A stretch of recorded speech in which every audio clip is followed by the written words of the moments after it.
This is the BiggerPockets Podcast Show 594. Focus on what you learn way more than what you earn, okay? I don't think you should work your life away. I do think you should work your 20s away. Years 20 through 30, you need to go gangbusters and give it everything you have and work as hard as you can. And then in your 30s, you will be making incredibly good income based on what you learned. What's going on, everyone? It is David Greene, your host of the BiggerPockets Real Estate Podcast, here today with a special Seeing Greene edition, as you can tell from this green light. Now, in parts of the show, it was actually blue because I forgot to turn it on and switch it over, but I know you're not going to mind that. If you are here because you want to build financial independence through real estate, you are in the right place. Here at BiggerPockets, our goal is to help you do just that. This is a community of over 2 million people that are all focused on the same journey as you, giving themselves a better life, adding to their freedom, and finding financial independence, specifically through using real estate as the tool of choice to do it. We help you by bringing on different people who have walked this journey before you, experts in certain niches and strategies that will teach you what they do, people who have made mistakes so you can avoid them, and then specialists in different areas of wealth building that you can benefit learning from so you can go do the same. Today's episode is a format where you get a solo show from me, David Greene, where I answer your questions directly. Today's show's awesome. We have people that ask questions about, hey, I'm 20 years old and I have an opportunity to take the safe road, or I have the opportunity to take a road that is real estate related but feels a little riskier. What should I do? We have questions about if we should use conventional financing or if other loan products would work better. We have questions about, I'm having a hard time getting started in the market that I'm in. Should I go to another market or should I stay where I'm at now? And our first question is awesome, where we get into, hey, yeah, I know my cash flow is going to go up over time by owning real estate, but isn't my purchasing power going down at the same time? Am I actually getting ahead, or am I just going to be stuck on a hamster wheel where I'm not getting anywhere? I love that question, and I would love for you guys to hear my answer on it. Now, if you like this show, please do me a favor, comment in YouTube comments below and tell me what you liked about it, what you wish you could see more. Today's quick tip is simple. Go to biggerpockets.com/David and leave me your question. And I am happy if you want to leave me the most challenging, difficult, hard question that you could ever think to ask. You can ask me what came first, the chicken or the egg. You can ask me why the chicken crossed the road. You can ask me anything. I'll try to figure out a way to keep it real estate related. But here's the thing. If something's stopping you from taking action, this is the show that you should be using to get over that hurdle. Tell me why you are scared. Tell me what you're worried about. Tell me what your challenge is. Tell me if this was different, I would take action, but I don't know that it's going to be different. And let's talk about it together, because at BiggerPockets, that's what we want to do. We want to make it easier for you to take the action that 10 years from now, 20 years from now will lead to you being a millionaire, and you'll be very glad you did. All right, let's hear our first question. Hey, David. I first also have to say thanks for you sharing your insights and expertise. It's really helped me in my real estate journey, so as many others. So thank you. My question is, how do you forecast the spending power of your properties and their cash flow for 5 or 10 or 15 years from today? So if, say, your properties are supplying maybe 25% of your lifestyle needs today, do you forecast that they'll go up over time or stay about the same? I'm also curious if you have any ideas for ways to increase that growth, if there is any, and so things I can do today to have a more spending power in the future from my properties. Thank you. All right, Quentin. First off, great question. Second off, thank you for asking this, because this is the question I think more people need to be asking, but they're not. And why are they not asking it?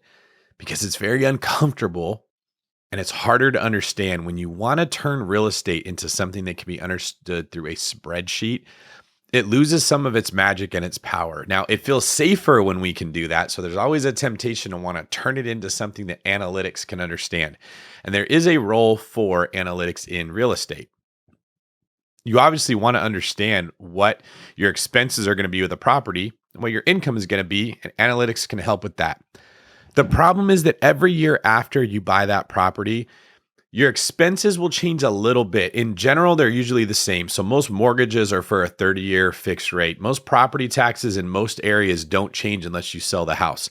Your insurance could go up a little bit on the expense side, but that's probably your smallest expense of everything.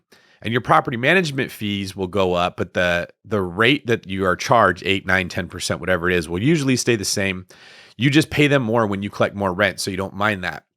Now, it's your income that has the biggest changes, and that's what makes investing in real estate difficult when you're trying to anticipate the future. You don't know what your rents are going to be. You don't know ways you're going to be getting income from that property and what to expect.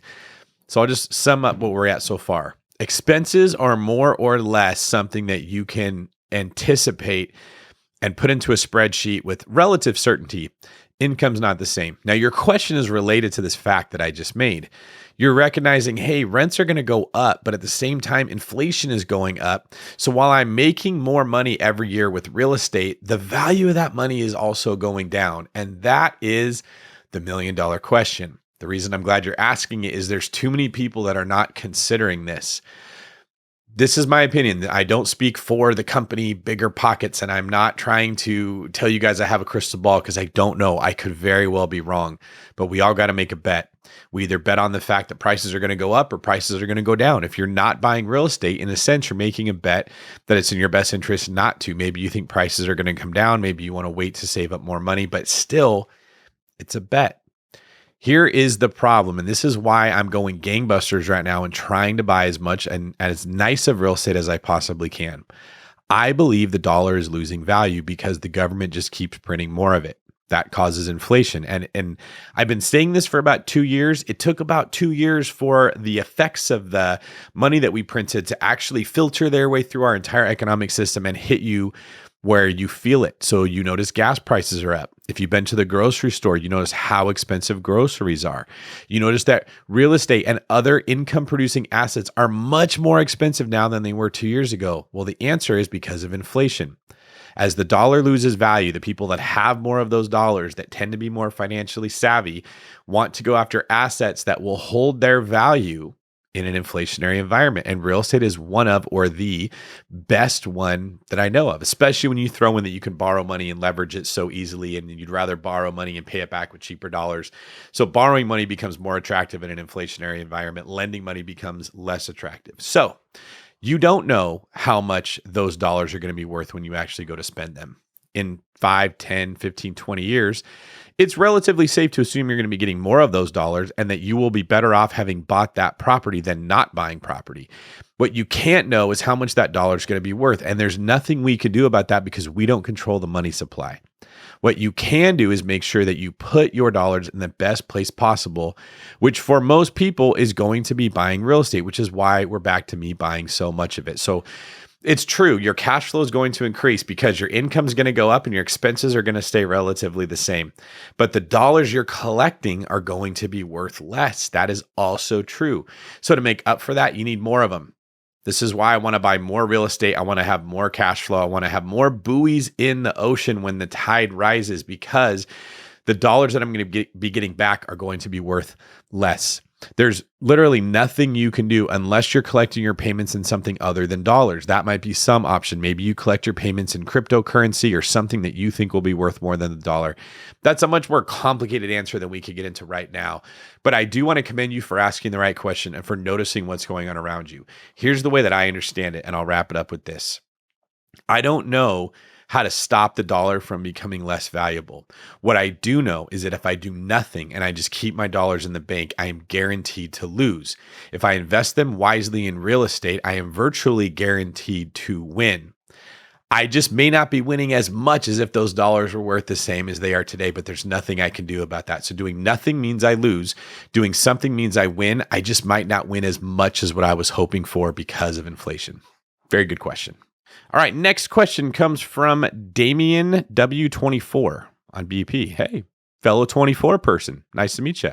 Me and my wife created a real estate investing LLC in 2020 and have not been actively using it. Last year, we moved to Florida and relocated the LLC. We sorted all the paperwork and are now in the process of getting our first property. We were thinking of using an FHA loan since we don't have much down payment and get the property as a primary residence and then transfer to the LLC after closing. We are currently in the process of finding a lender for pre-approval and got a realtor from BiggerPockets to help us find something. My question is what I mentioned above possible? Okay, it sounds like what you're saying is I want to buy a property in the name of an LLC, but I want to use an FHA loan. That would be a question that you would have to ask your loan officer, and they will be able to get that answer pretty quick if they know their guidelines. If they can't answer it right away, they're probably going to say, let me look into this, which means they're not a very experienced loan officer, and I might be a little hesitant with using that person. That's okay, though. Like, that just may be something that they've never had come up before. Most likely, you're not going to be able to buy a property using an FHA loan if you put it in the name of your LLC, but I can't tell you no for sure. In different cases, you could be able to do it. But this is one of the reasons that I don't recommend that everybody start with an LLC before they start buying property. It's the most commonly asked question, should I get an LLC or not? And the reason that I tend to lean towards it's usually not worth it is because the financing becomes so much harder. If you do buy it in your name and then try to transfer it to an LLC later, that could be okay, but it might trigger something in the contract where the lender who let you buy the house never said they were going to lend to the LLC. So then if you then try to transfer it and they find out about it, they might say, hey, you need to pay this loan off in full. These are questions that you should be asking your loan officer or the broker who's putting your deal together. So for everybody listening, this is a question I highly recommend before you make your strategy and say, I'm going to go get an LLC and I'm going to put property in it. Talk to the person that's going to be doing your loan to make sure that that's something that will work. Now, if you're using our company, this is a great question. It's different in different states. We lend in different states, but ask us that. Hey, this is what I want to do. Will this work? And then we will come up with a strategy that would allow you to do it. And if there is no strategy, we would tell you that ahead of time. But please, a few things about LLCs I just want to make clear. They're not a guarantee that if you're sued that the lawsuit will stay inside the LLC. On BiggerPockets, we've been interviewing legal experts lately that have all been saying the same thing, whether it's Tom Wheelwright or Brian Bradley that we just interviewed. It's not a guarantee. They can still pierce the corporate veil and go after your other things. And the other one is that financing becomes much harder when you're lending to a legal entity instead of you as a person. So don't make the mistake of just assuming that LLC is the way to go. It could be the way to go. More than likely, it will be the way to go when you hit a certain level. But for most people starting off, that doesn't make sense right off the bat. And if you want more about this topic, just listen to the very next episode that's going to be coming out. That's where we have Brian Bradley on, and he gets into legal entities, how to use them to save taxes, as well as how to use them to protect yourself from the horrible lawsuits that eventually could come to a real estate investor. Now, on this same topic, let me give you a couple ways that you can vet your loan officer to know if you're going to be getting a good one, right? Now, I know this because I have a loan company now, the One Brokerage, and people call us vetting us, and I see the questions that they're asking, and sometimes I'm like, that's a really good question. I'm glad they're asking it. Other times I think that is completely irrelevant. Why are they asking that question? The first thing you want to find in a loan officer is the ability to tell you no. My guys are trained, if we can't do the loan, to tell you that ahead of time. Most loan officers are going to tell you they can do the loan when they don't know that they actually can. And any of you that have been in the situation I've been in many times where they said, yep, we got you, and then it turned out we don't got you, know the frustration of all the money, time, and energy that you spent to get there, only to be told at the end we can't do it, or it's going to be more expensive. Now, there's always going to be an element of that to getting a loan. You can't ever predict with 100% certainty if the loan's going to go through. But here's how the process typically works. You speak with a front-facing person. That would be your loan officer or LO. They don't know exactly what's going to happen, and they're probably not super experienced because most people that work in this industry don't do a ton of business. It's really hard to make it in this world. So you tell them what you want to do and they say, okay, yes, because they just want to get you on the hook. They want you as a client. They don't want to give you a bunch of advice and have you go somewhere else. Then they run to the underwriters that they speak to for whoever they're going to be brokering the loan to and say, hey, this is what he said. Can we do this? They get some form of answer from an underwriter. Then they come back to you and say, well, here's what we can do. And then you don't hear from them for a week or two until you give them the next round of paperwork they need. They give it to the underwriter. The underwriter comes back and says, well, now we need this. So what you don't realize is you're kind of in this game of hot potato where your loan officer is going back and forth between you and the underwriter. And the underwriter is the one that actually knows what's needed, but you're not allowed to talk to them. That's why you get so frustrated. That's when you hear people saying, why didn't you tell me this in the first place? If you would have said that, I never would have done these things. It's literally because your loan officer doesn't know. They haven't done enough loans.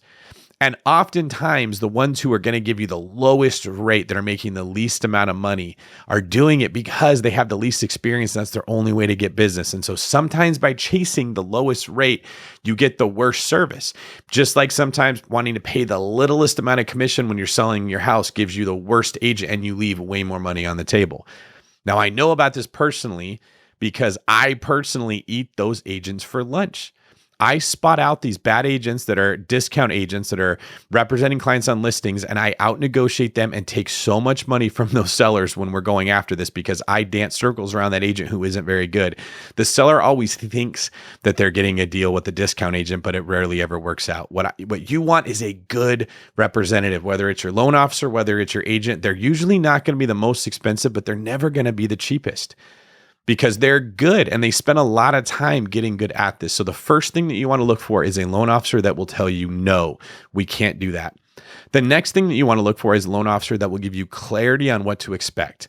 So oftentimes they have different loan products. What you want is someone that says, if we go with this loan product, your rate will be the best, but you're going to have to collect all this paperwork. You're going to have to do all this work. Now, this loan product might be a little bit higher, but there won't be as much documentation, and they let you sort of make the choice on which one makes the most sense for you, but they present you with options. So I'm buying several houses right now, and I just spoke with the partner of my company, Christian, and he was laying out the loan options that I would have for this house. And the one that was least appealing as far as rate and terms was 25% down to be buying the property. And the rate was about the same as everybody else, but it was a higher down payment. Also did not require me to get the insurance policies, the mortgage statements, every single piece of documentation, the leases for every property I own. I realized I'd rather put more money down and pay a higher rate than go through the hell of trying to get all that paperwork together. So we're going with that option. Now, that's how this business works. So you want a person that's going to present you with options and be real with you about what's going on. The third thing is you want to find someone that you feel is honest and that you can trust. Especially in the loan industry, this is very, very important. It's common for loan officers to tell you just enough that they're not lying, but not so much that you actually understand what you're getting into. So look for the person that's willing to share more information rather than less. Now, they're taking a risk when they do that, because sometimes giving you more information will now let you go shop them with someone else as you try to go find the lowest rate. So in many cases in our industry, loan officers get punished for being honest, and that's why many of them are not. So when you do find an honest one, don't punish them for that. Reward them for that with your business because you can trust them. All right. Next question's from Brandon C. in New York. Brandon's from Georgia but lives in New York, bought a duplex in Alabama a year ago and is now looking for his next property, but this time as a primary, who's looking for appreciation over cash flow because they make a good W-2 income. Very, very helpful to understand there. First question. I'm looking at a new build single family home in a neighborhood that's been appreciating rapidly. I understand that means I'll pay a premium. However, the pre-sale asking is $200,000 over comps, meaning they're wanting $725, but comps show about $515. Isn't the builder eating up all the investment opportunity by selling at this price in anticipation of the market going up and kind of making it not worth it to buy? All right, so let's start with this question. The question really comes down to, how do we value real estate? Now, the way that we like to look at it, because like I mentioned earlier, it fits in a spreadsheet better, makes it easier to feel like it's safe, is by looking at comparable sales. So if the comp shows 515, it's worth 515, period. We like it when real estate works that way. The fact is, that's the science approach. It's not only science, there's also art. Here's the most accurate definition of value I can give you. It's worth whatever someone's going to pay for it. Now, while that's the most accurate, it's also the most general, and it doesn't sit well with any of us because who can know what that actually is? And that's the reality of how real estate works. It's much more art than it actually is science. If someone's willing to pay $725 for that property and there's comps at $515, it's worth $725. And you would sell it for $725 if you were in the builder's shoes as well. If they price it too high, more than what it's worth, nobody will buy it. Then they'll have to drop the price to what it's worth because somebody will buy it. Now, in practical terms, if it's worth it to you to buy it for $725, and we typically come up with that understanding by looking at what $725 can get us everywhere else. If there's nothing better than that or the same as that at $725, that does become your best option, and that's what you're going to pay for the house, or somebody else will pay for it. It may not appraise at $725. Now, if that happens, you want to make sure that you have an appraisal contingency in your contract with that builder. And if you have an agent representing you, they should be the one telling you this. So if I was representing you in this deal, I would look over that contract and I would tell you, we need an appraisal contingency because this is more than $200,000 over what the other comps are going to show. And if you don't have that, you're going to have to fork up the difference in cash or lose your deposit. That's the actual practical reality of when you don't want to be paying so much more over asking. It's okay if it's worth it to you as long as there's an appraisal contingency in that contract that lets you back out. What you don't want is to put a $100,000 deposit on this house or $50,000 deposit, and you pay $725. And when it's done being built, it's gone up to $550 from $525, but definitely not to $725. And you have to pay the difference between $550 and $725 in cash. That would kill your ROI. It would kill a lot of the money that you have. You probably had plans to buy 3 or 4 more houses with that capital. Now you can't do it. That could be debilitating to your real estate investment career. You also don't want to lose the down payment that you put on the house. So my advice to you when you're in a situation like this is the first question you ask is the house worth it to me? Meaning, is there anything better that I can buy at $725? Now, I've paid over what I thought a property was worth. This may blow your guys' minds, but I've done it before when the property itself was unique and had things that made it worth it to me. So if all the houses in a neighborhood are selling for $900,000, I'll pay $1 million for one if it has the ability to rent out the areas of the home, or it has more parking than other houses do, or it would work better for what I want it for than the other homes would. And even though I paid $100,000 more than what the other houses are worth, the income that it generated was more than what I would have to pay to borrow an extra $100,000. So it was still a win for me. These are all the things that you got to kind of balance out when you're making the decision, especially if it's in a rapidly appreciating market like you're saying. There's a very good chance that you're going to pay $725, but then everyone else is going to end up paying over $800, and this whole question is going to become a moot point because then you will have comps at that level. All right, second question from Brandon. Outside of recognizing neighborhoods with increasing home prices, are there any other tips for investing for appreciation? Yes. So the first one is you can tell if there's increasing home prices. That's the first indication that you're in an appreciating environment because homes are appreciating, right? But that's not the only thing to look for. Go backwards from there. Ask yourself, why are homes appreciating in this neighborhood? It's usually for several reasons. One, the most common one right now when I'm recording this is that people from California or New York who sold their home for a lot more money than that market is worth are happy to pay more than what the other houses are selling for because they have a ton of cash in their pocket and they're used to prices being even higher than that.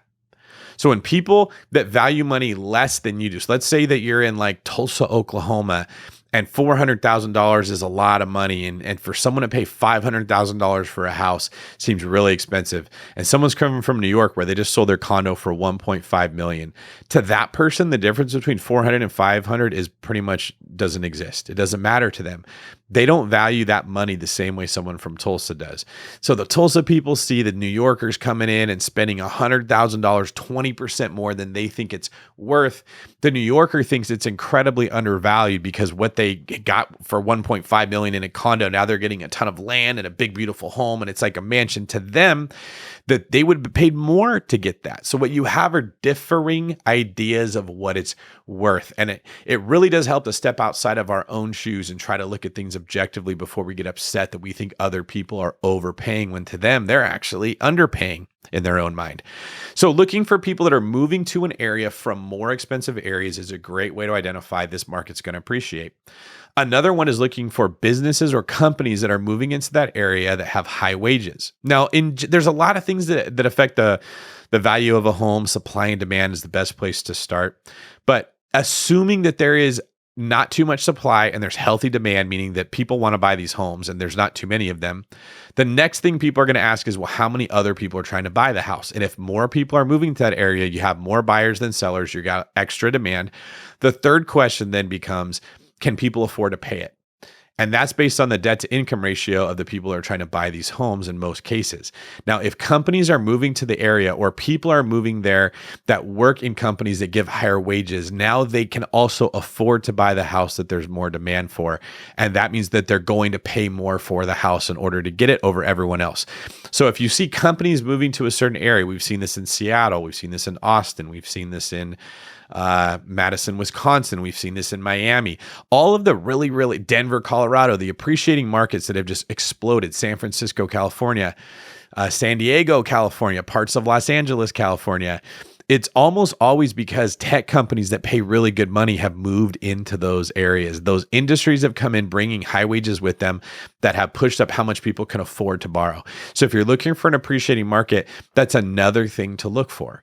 Are people able to pay more? The first part was really, are they willing to pay more? And for the New Yorker who's sold their place for 1.5 and they're moving into your neighborhood, yes, they're going to pay much more. So are they willing to? And then are they able to? And then look at the factors that would drive whether people are willing and able to pay more. And if they're there, those markets are going to go up, and you'd be better off to buy now than waiting for a crash that probably isn't coming.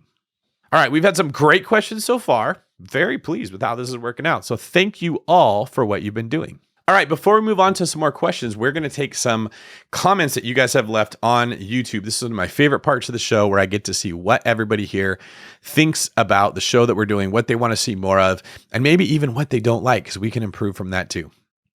Comment number 1 from Zoinkin. You always keep it 100, real, no matter what. I love how blunt you are. Keep it going. You are on the border of your channel becoming the #1 real estate resource. Well, thank you for that. That's very sweet. I try to keep it 100. Not everybody likes that, so I'm glad that there's some people out there that do. I think that's probably one of the more common forms of criticism that I get, is that I'm a little too blunt, I'm a little too direct, but I'm glad there's people out there that still appreciate that. Next is from Bruce Banks.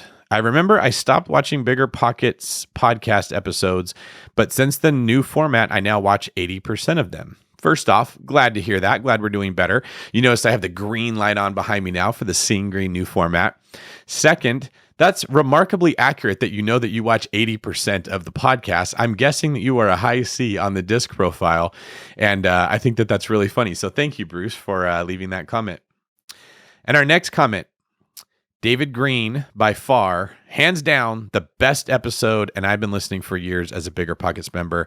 This is your format. Keep it going.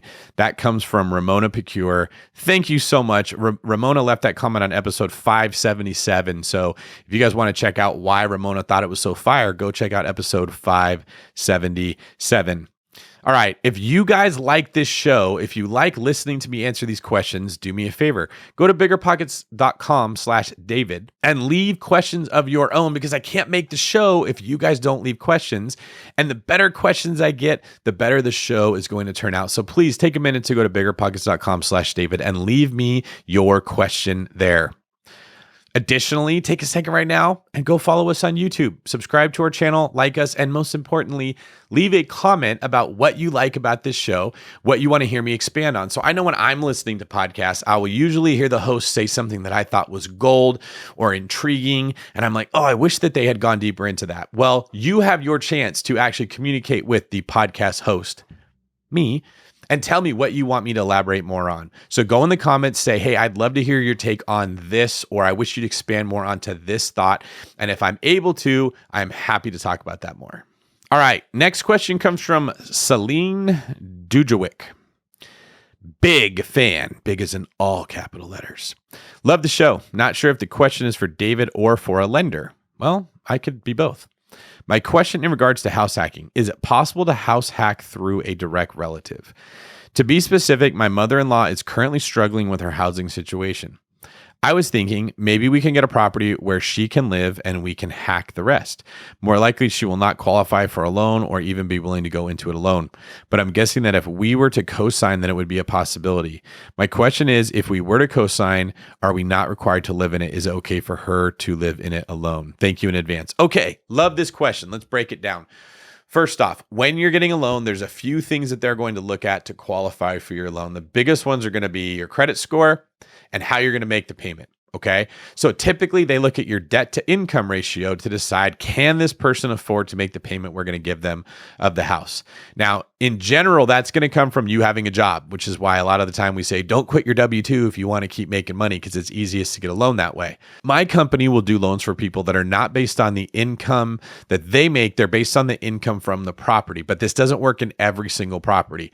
So if you buy a single family house and you plan on renting out the rooms, we probably can't use the income from that. If you buy a triplex, you're going to rent out 2 of the units, and we probably can. If you're buying a short-term rental and you're going to be renting it out on Airbnb, we probably can.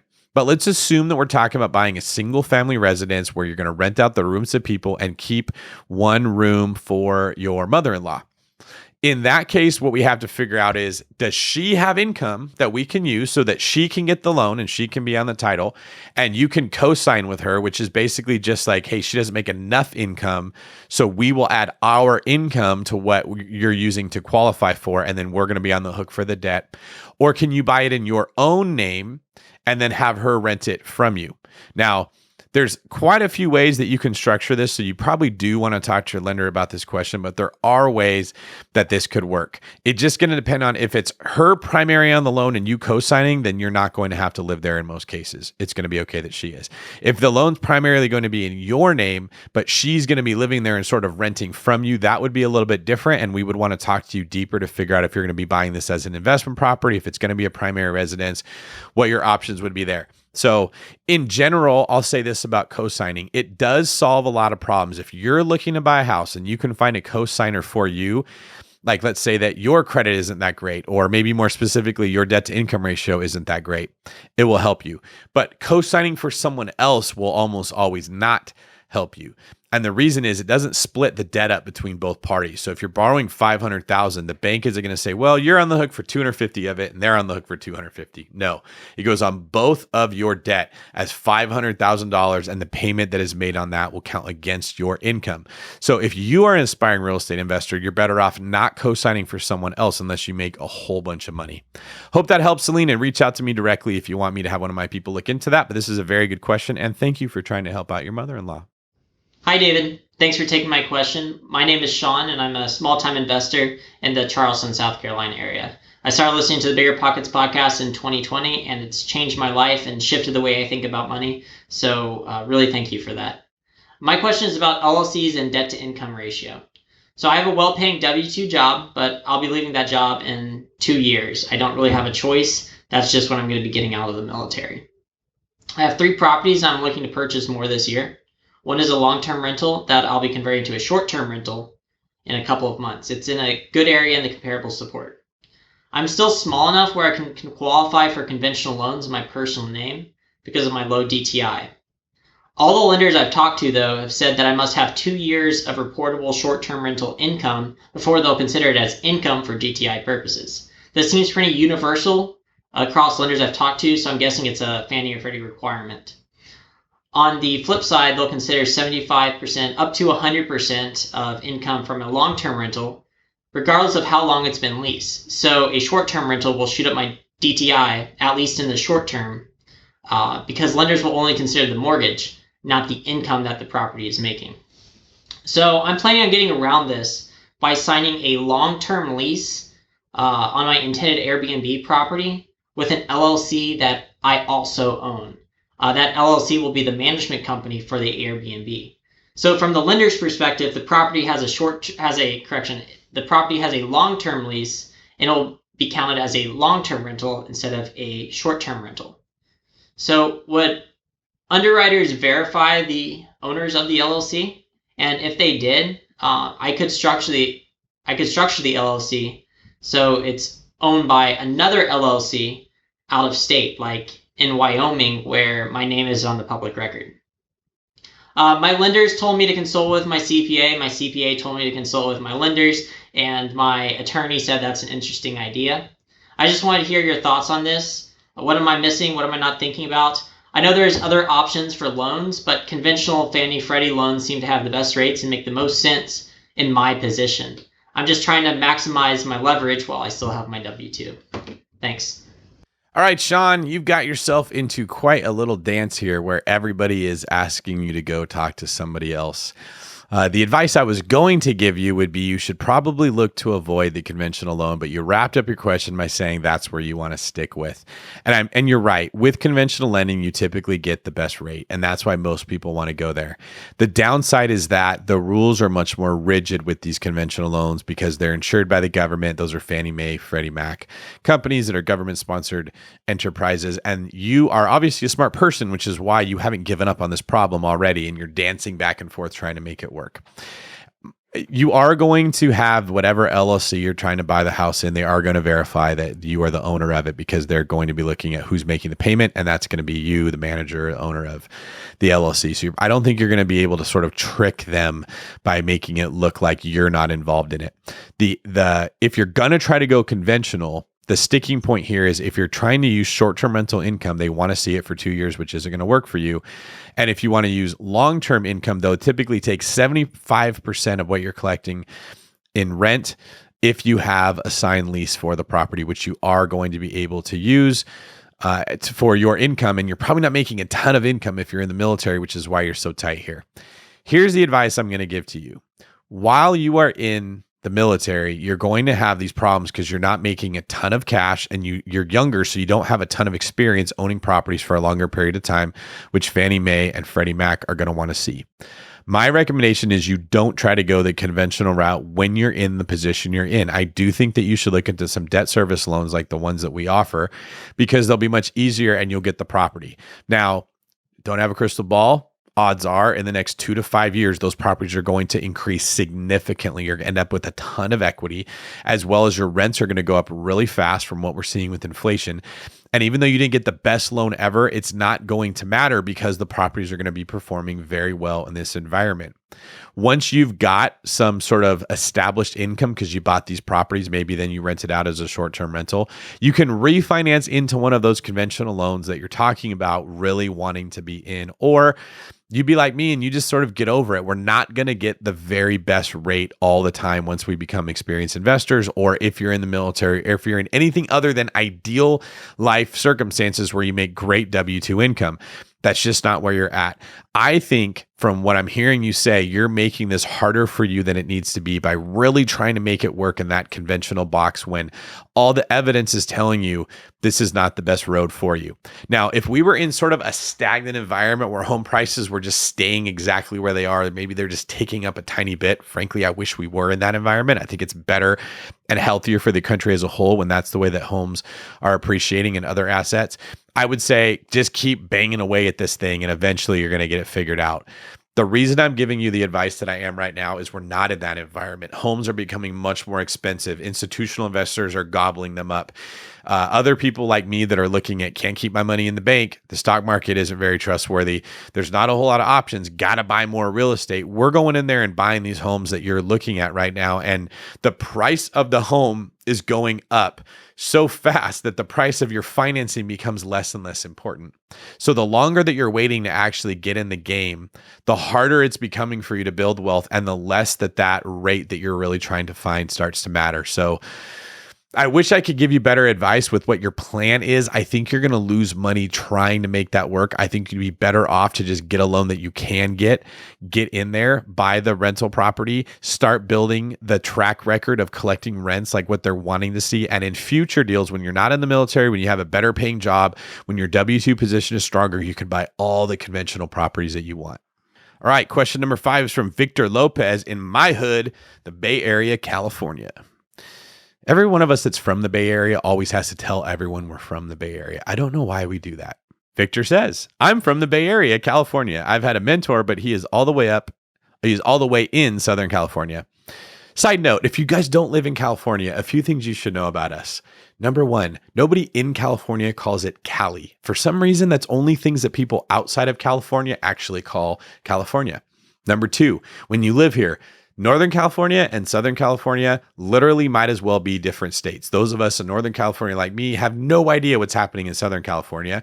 And people in Southern California don't have any clue what's happening in Northern California. We are very, very different. So whenever you're talking to someone from California, find out if they're from Northern or Southern California. Because if you're talking about what's going on in Los Angeles and they live in San Francisco or Sacramento, they will have no clue what to tell you. Back to Victor. I've had 5 wholesale deals. I closed one and I bought one of them in Missouri. I'm investing in a few different markets, but specifically in Missouri, Kansas, and Texas, but I'm looking to do more in the Bay Area, but it seems like good buyers are hard to find. I want to scale up and build capital for rental property so I can take time from real estate for a bit and watch my kids grow up and be financially stable. I would rather own and make the money in the long run than a $5,000 assignment fee. What should I do to pivot in this expensive market, or who should I be looking to reach out in order to better learn my market? All right. Victor's question is from a wholesaling perspective. It sounds like he's trying to figure out how to get more wholesale properties under contract in California. But I think that there's the principle that he's getting after will apply to everybody. Here's how I see investing in 2022. You've got the stuff that's easier to get that makes you less money. You've got the stuff that's harder to get that makes you more money. It can really be summed up like that.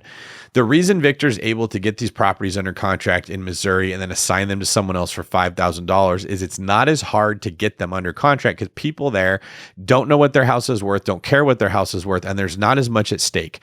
The price points are just lower. So you have an easier time getting the fish to bite the hook and getting it in the boat. The problem is it's a smaller fish. And you spend so much time trying to catch these small fish that when you actually sit down to eat them, you might have burned more calories catching the fish than you get when you go to eat the fish. And that's probably what you're experiencing. You're having some success wholesaling, but to get a $5,000 assignment fee, a $10,000 assignment fee, plus all the money you had to spend and the time you had to spend to get it, you might as well have worked a job. Plus, there's no security in it.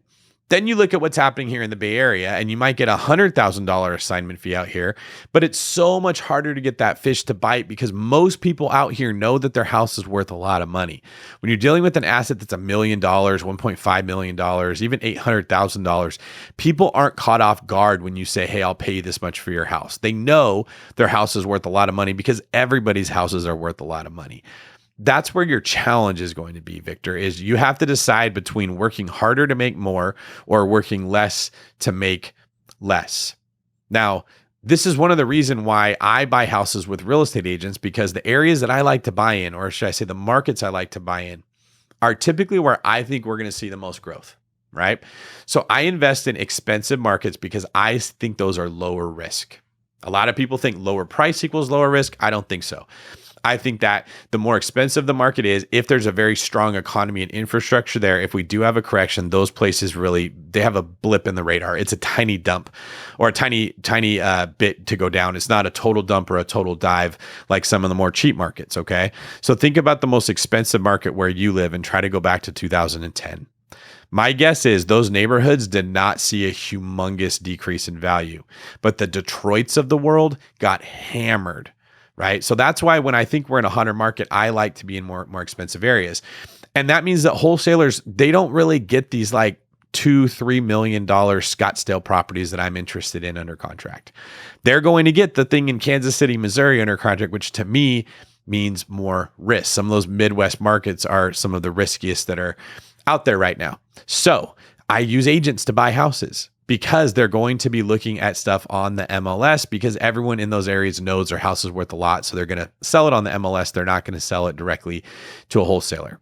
As far as your goal to pivot in this market, you're probably going to have to use relationships to get ahead. So you're going to be needing to look for human beings, people that trust you, and telling them when grandma dies, when you're going to leave town because you want to move out of state, when there's a house in terrible condition and someone needs a quick sale, when you hear about someone going into foreclosure, call me first. That's how you're going to get ahead. It's not just sending out more letters, doing more direct mail. Driving for dollars could help, but they're probably having so many other people going after the same ones. You want a relationship that gives you an advantage over other people so that your phone rings first. And as a general rule, I think a lot of people trying to buy real estate for buy and hold are having the same problem as you're having, Victor, where they're in an expensive market where they want to be, but they're getting outbid because there's 10, 20 offers on every property, or they can go to markets where they won't get outbid, but those are some of the riskiest ones. I know this is what happens when you have a lot of inflation and when you have not a whole lot of economic opportunity. Like, you can't keep more money in the bank to get ahead. So there really isn't an easy solution, but at the same time, the stakes are this much higher that you actually do get property. This is why if if I'm buying in a more expensive market and I see there's ways I can add value to the property, I'm okay paying more than other people would tell you. For the last 2 to 3 years, there's been gurus out there that are saying, don't pay more, wait, the market's going to crash. And we've just watched the average price point go from 500 to 600 to 700. And it's all based on rock solid debt to income ratios and comparable values. Like the market's still going strong. It's just climbing. And so I think that approach of just wait, eventually they're going to come down. Man, they might get to 2 million and then come down to 1.4. But if you could be buying it now for 700,000, that's still a big win. Hello, David. My name is Michael Norsworthy. I'm currently a 20-year-old college student that owns one property that I am currently house hacking up until I graduate, which will be in this December 2022. My question for you would be which route I should take after graduation. Right now, it looks like I have two paths.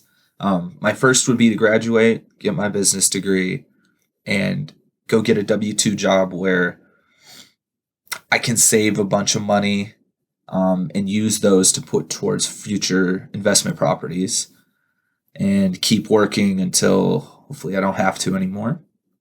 Or my mentor recently offered me a job at a firm which basically focuses on investment properties.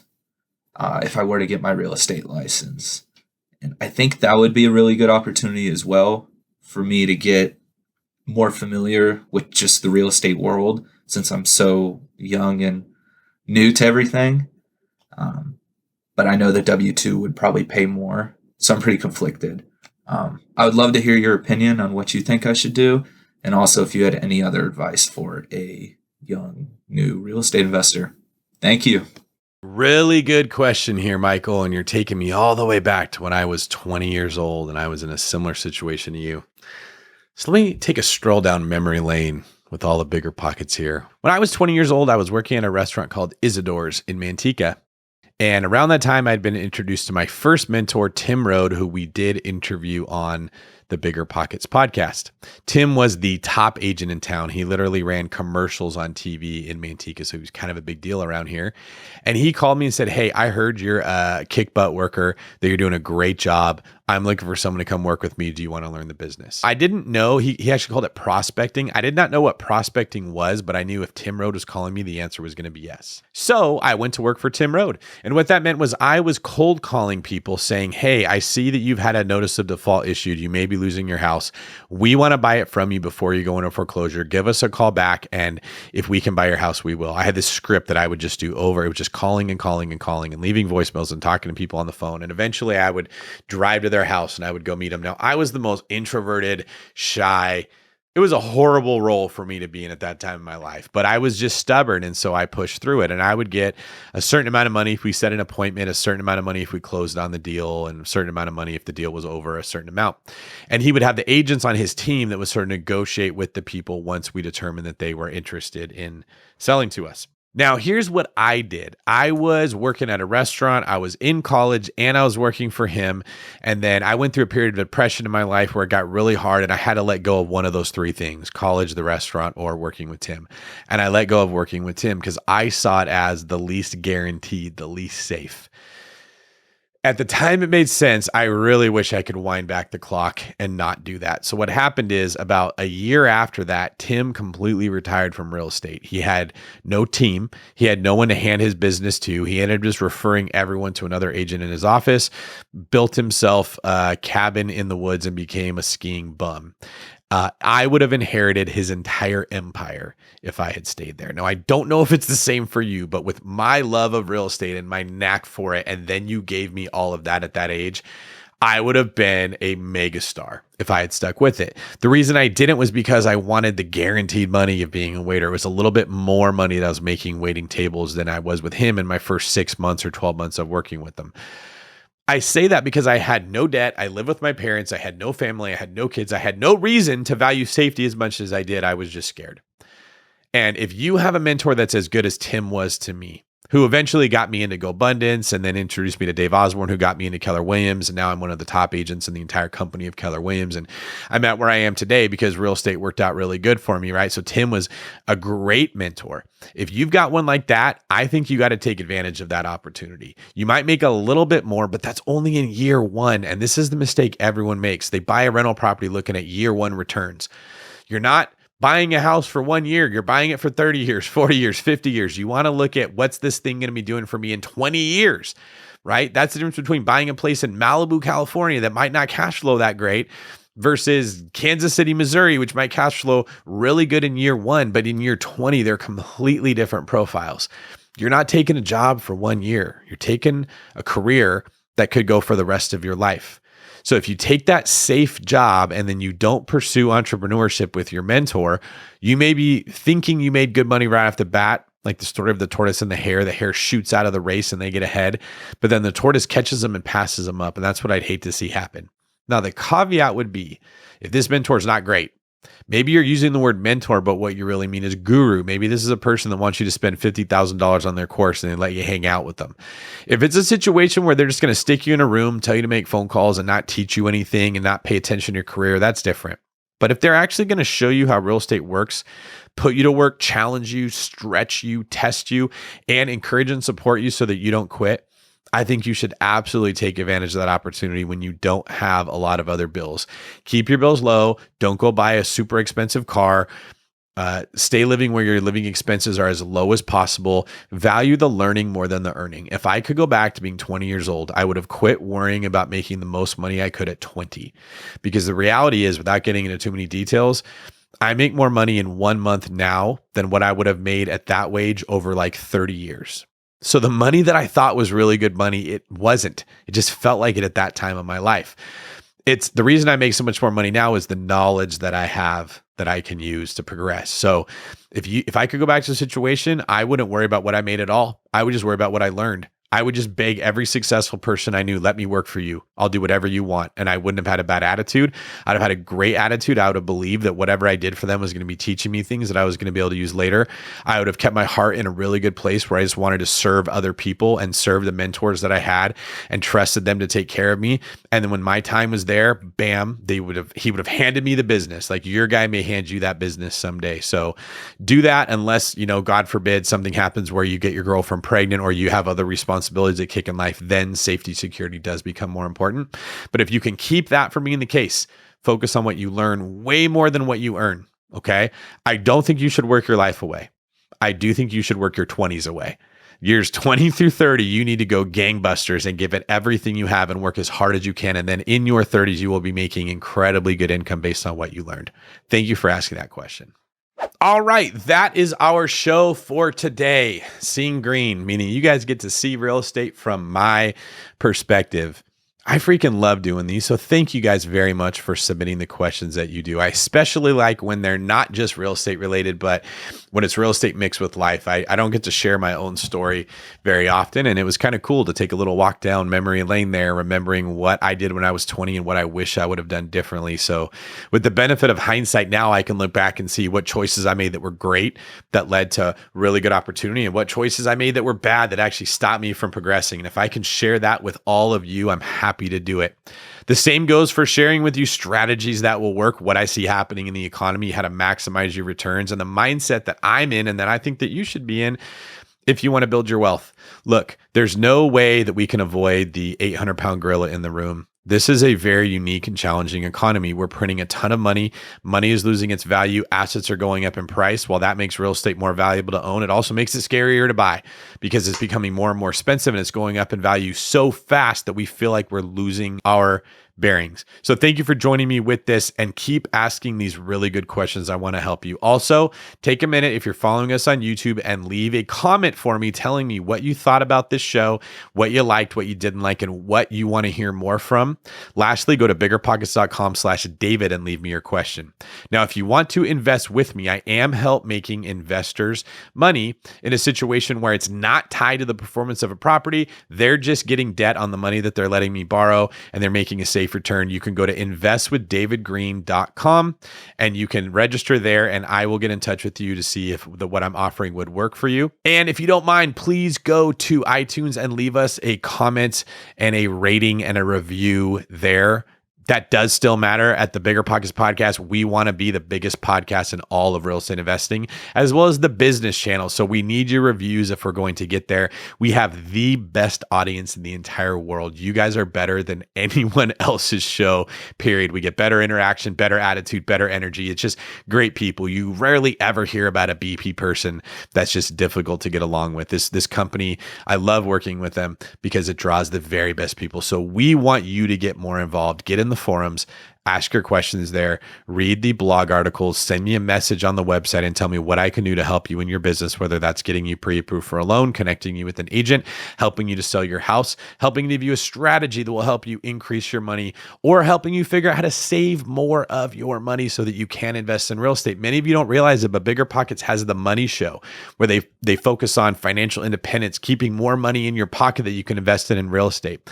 They have the Rookie Show, which is a podcast that's meant to help new people learn how rookies can build money. They have the Invest Her podcast, which is real estate from a female perspective. There's a lot of different shows that BiggerPockets is offering right now where you guys can be getting more than just here. Now, I want to make sure you stay here, but check out some of those ones too. If you want, you can follow me on social media at DavidGreen24. I'm on Instagram, LinkedIn, Twitter, Facebook, all those places. Would love to hear from you there. Give me a comment about what you thought about the show, and make sure you listen to our next podcast because we make them for you. Thanks, everybody. I'll see you on the next one.